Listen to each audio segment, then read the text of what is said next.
दोस्तों ये है एक खास वीडियो सीरीज़ जिसमें हम CBSE class 10 science 2025 board exam के लिए chapter wise weightage, important topic और इंपॉर्टेंट क्वेश्चंस के बारे में जानकारी दे रहे हैं। इसके लिए हमने CBSE class 10 science sample paper को एनालाइज किया है।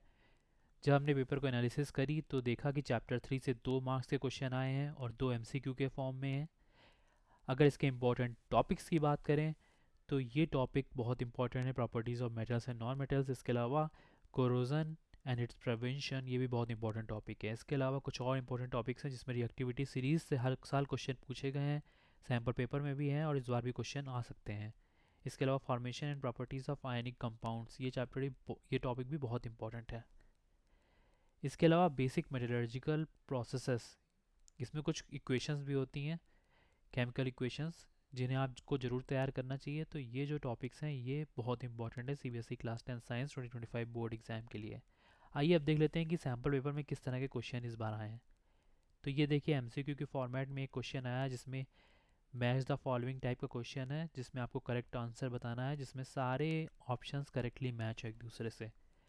तो अगर इसके आंसर की बात करें तो ये इसका आंसर है, आंसर नंबर बी, जो कि करेक्ट ऑप्शन है। ये आपको सैम्पल पेपर में दिख रहा है इस चैप्टर से।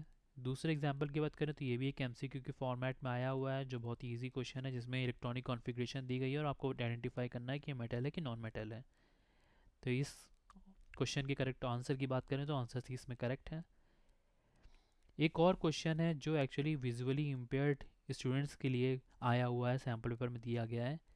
ये एक कॉन्सेप्चुअल क्वेश्चन है 3 मार्क्स का, लेकिन ये हो सकता है कि आपको भी ये क्वेश्चन मिल सकता है देखने को, या इस कॉन्सेप्ट बेस्ड क्वेश्चन मिल सकते हैं। ठीक है, तो इस क्वेश्चन के अगर आंसर की बात करें तो ये आंसर है, 3 मार्क्स का क्वेश्चन है और ये उसका आंसर है। ये जो टॉपिक दिए गए हैं ये बहुत इंपॉर्टेंट है, इसे भी आप अच्छी तरह से तैयार कर लें क्योंकि इस कॉन्सेप्ट पे हो सकता है क्वेश्चन बोर्ड एग्जाम में आ सकता है। तो ये चाहा चैप्टर नंबर 3 की डिटेल्स। चैप्टर 1 और 2 और अदर चैप्टर की भी जानकारी भी आपको डिस्क्रिप्शन में दिए गए वीडियो के द्वारा हासिल हो सकती है।